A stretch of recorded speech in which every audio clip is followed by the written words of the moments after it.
শুভ সকাল। কেমন আছেন সবাই? আশা করি ভালো আছেন। আমরাও খুব ভালো আছি। তো আপনাদের তো বলেছি রিসেন্টলি একটা ব্লগে যে মা আসছে বাসায়। তো এসেছো এমন দিনে যেদিন আর কি নিরামিষ খেতে হয়। আগের দিন ছিল একাদশী, পরের দিন হচ্ছে শনিবার।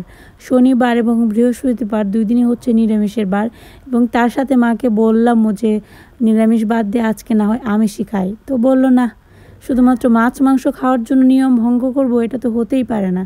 তার জন্য আর কি করার, তো আজকে নিরামিষই রান্না হবে। যেহেতু আগের দিনে একাদশী ছিল, সকালবেলা পারনের রান্না চলতেছে, তো আজকে ভাবলাম মায়ের হাতের রান্না খাই। তো মা এখানে রান্না করতেছে খিচুড়ি। খিচুড়িতে শুধু ডাল আছে, মুগ ডাল, খেসারির ডাল আর মাসকলাইয়ের ডাল। তো এখানে হচ্ছে খিচুড়িটা সম্বার দিচ্ছে 5 ফোড়ন, তেজপাতা আর হচ্ছে শুকনো মরিচ দিয়ে। খিচুড়ি হচ্ছে শীতের দিনের সবথেকে বেস্ট খাবার, যেটা হয়তো যাদের পছন্দ তাদের কাছে বেস্ট, যাদের পছন্দ না তাদের কাছে মোটামুটি অ্যাভারেজ লাগবে। যেমন আমার কথাই যদি বলি, আমার কাছে কিন্তু খিচুড়ি খুব বেশি সুস্বাদু বলে মনে হয় না, কিন্তু তারপরেও সবাই যেহেতু পছন্দ করে, অনেক সময় সবার তালে তাল মেলাতে হয়। তো ইদানিং আমার খিচুড়ি অত বেশি ভালো লাগে না। তারপরে এখন কি আর করার, অন্যরকম খাবার বলতে কি বোঝায় বলেন? আমরা তো আর ওই রকম ভালো শেফ না যে নতুন নতুন খাবার বানাতে পারি। যেগুলো খেয়ে আসছি ছোটোবেলা থেকে, ঘুরিয়ে ফিরিয়ে ওই খাবারগুলোকেই বারে বারে রিপিট করা হয়। এর জন্য কখনো মানে অন্যরকম বলতে এই খাবারগুলোকেই ঘুরিয়ে ফিরে রান্না করি। তো এখানে খিচুড়ি রান্নাটা হয়ে গেল, সকালের কাজ শেষ হলো। এবার শুরু হলো দুপুরের কাজ। এখন দুপুরবেলা কি খাবো বলেন? একাদশীর আগের দিন খেয়েছি নিরামিষ, বৃহস্পতিবার ছিল, তারপরের দিন ছিল একাদশী, আজকে হচ্ছে শনিবার নিরামিষ। এখন প্রতিদিনে যদি নিরামিষ খাই, একই রকম খাবার খেতে খেতে ভালো লাগে না। তাই ভাবলাম আজকে নিরামিষের মধ্যে কিভাবে আমিষের ফিলিংস, মানে আমিষের মতো সুস্বাদু খাবার বানানো যায়। তাই হঠাৎ করে মনে পড়লো ছানার তরকারি করলে কেমন হয়, অবশ্যই ভালো হবে। তো এখানে ছানা কাটতেছে মা লেবু দিয়ে, এরপর হচ্ছে ছানাটা ছাকা হচ্ছে।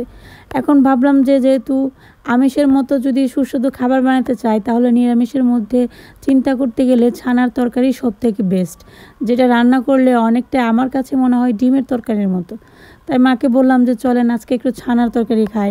আবার যেহেতু মা বাবা অনেক দিন পর বাসায় আসছে, এমনিতে তো বেশিরভাগই দেখা যায় অর্চিদের স্কুল থাকে, এর জন্য আসতে পারে না। তো আজকে যেহেতু আসছে, তার মধ্যে আবার নিরামিষ পড়েছে, এখন নিরামিষের মধ্যে একটু ভালো মন্দ খাবার দাবার আর কি করার চেষ্টা। তো এখানে হচ্ছে মুগের ডাল রান্না করতেছে। তো ঘন করে মুগ ডাল রান্না করা হবে, ছানা দিয়ে আলু দিয়ে তরকারি করা হবে, বেগুন ভাজা করা হবে, আর তার সাথে ভাবতেছে একটু মিষ্টি কুমড়ার পাকোড়া করলে কেমন হয়। অবশ্যই খারাপ হবে না, ভালো হবে। তাই 10 দিক চিন্তা না করে মনকে স্থির করে ভাবলাম আজকে যা যা ভেবেছি তাই তাই রান্না হবে। তো এখানে মুগ ডাল এখন সম্বার দেওয়া হবে। তো মুগ ডালটা একটু ঘন করে রান্না করলে বেশ ভালো লাগে খেতে। এখানে আলু কেটে রাখছি, মিষ্টি কুমড়া কেটে রাখছি, তারপর হচ্ছে রান্নাও প্রায় অর্ধেক হয়ে গেছে। একদিকে হচ্ছে আমি মাকে সব কিছু জোগাড় করে দিচ্ছি, আর মা শুধু রান্না বান্না করতেছে। 2-3 জন মানুষ একসাথে কাজ করলে, অনেকগুলো কাজ একসাথে করলেও দেখা যায় যে সেটা অনেক বেশি বলে মনে হয় না। তো এখানে একটু জিরে দেওয়া হলো শুকনো মরিচ, সাথে আছে তেজপাতা। তো এরপর হচ্ছে ডালটা এখানে দেওয়া হবে। আমরা সবসময় এইভাবেই সম্বার দিই, এটাকে সম্বার বলে, অনেকে বাগার বলে। যার যেমন খুশি তেমনভাবে এটাকে ডাকাডাকি করে। যেমন হয় না মানুষের একটা করে নিক নেম থাকে, অথবা একজন মানুষের অনেকগুলো নাম থাকে, তো এরকম একটা ব্যাপার আর কি। তো এই যে মুগ ডাল সম্বার দেওয়া হয়ে গেল, এবার হচ্ছে লবণ টেস্ট করতে হবে। তারপর আসেন ছানার তরকারিতে। ছানার তরকারি প্রথমবার রান্না করা হচ্ছে এই বাসাতে, তাও আবার মার কথা বলতে গেলে মাও প্রথমবার একেবারে ছানা বানিয়ে রান্না করতেছে। আমি এখনও পর্যন্ত রান্নাই করিনি। তো সবসময় ওই বাসায় থাকতে দিদি রান্না করে খাওয়া তো খুব ভালো হতো। এবার জানি না আজকে কেমন হবে। তো এখানে হাতের মধ্যে একটু ঘি লাগিয়ে ছোট ছোট শেপ করে ছানাগুলোকে করে নিতে হবে। অনেকে আবার চাকু দিয়ে কাটে, তবে আমরা এইভাবে করি, তাতে মনে হয় যে এটাই ভালো লাগে।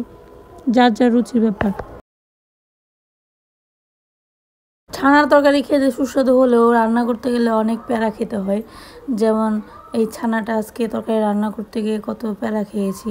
প্রথমে 1 কেজি দুধ আনছি, তারপর দেখি 1 কেজি দুধের ছানা কম হয়ে যাবে, তারপর আরেক কেজি দুধ আনছি, তারপর আরেক কেজি দুধ এনে দেখি যে ছানা কাটার জন্য লেবুর রস বা ভিনেগার কিছুই নেই।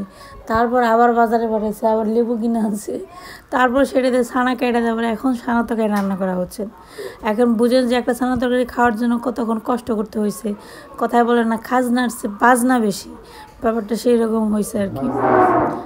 তো এখানে এখন ছানাগুলোকে সুন্দর করে ভাজা হচ্ছে, দেখে তো খেতে ইচ্ছা করবে, খুব সুন্দর একদম বালিশের মতো ফুলে গেছে। তো ছানার তরকারি খেতে খুব ভালো হলেও এর পিছনে খাটনি দিতে হয় একটু বেশি। তো যাই হোক, অবশেষে ছানাগুলো ভাজা হলো। অনেকেই ছানা ভাজা খায়, আমরা এখনও খাইনি। তো এরপর হচ্ছে তেলে একটু জিরে ফোড়ন দিয়ে এর মধ্যে হলুদ, মরিচ, লবণ এবং তার সাথে মশলা দেওয়া হয়েছে। এখন হচ্ছে এর মধ্যে কি কি মশলা দেয়া হয়েছে সেইটা একটু বলি। এর মধ্যে আছে হচ্ছে আদা বাটা, জিরে, ধনিয়া মিশিয়ে একসাথে বেটেছি।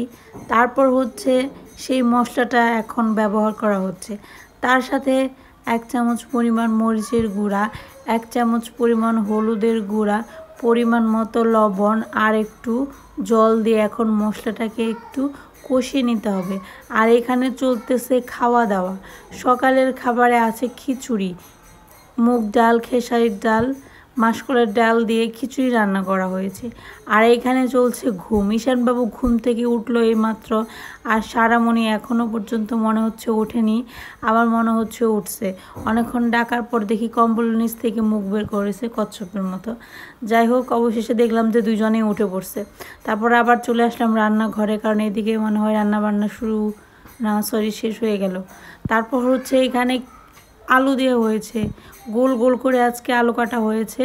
তারপর দেওয়া হলো পরিমাণ মতো জল আলুটাকে সেদ্ধ হওয়ার জন্য। তারপর দেওয়া হলো ভেজে রাখা ছানা। এরপর হচ্ছে সব শেষে যে মশলাটা ব্যবহার করা হবে সেটা হচ্ছে গরম মশলা বাটা। তো গরম মশলা বাটা দেওয়া হলে তরকারি মোটামুটি রান্না করা শেষ। তো তরকারিটা খেতে কিন্তু খুব ভালো হয়েছিল, দেখতেও যেমন সুন্দর হয়েছিল, খেতেও ভালো হয়েছিল। ছানাগুলো খুব সুন্দর লাগছিল দেখতে রান্না করার পরেও। তারপর হচ্ছে পালা পোলাও রান্না করার। আজকে ভাত না, কিন্তু পোলাও রান্না করতেছি এখন। তো পোলাওটা রান্না করেছি মটরশুঁটি আর হচ্ছে গাজর দিয়ে, নর্মাল প্লেন পোলাও রান্না করছি।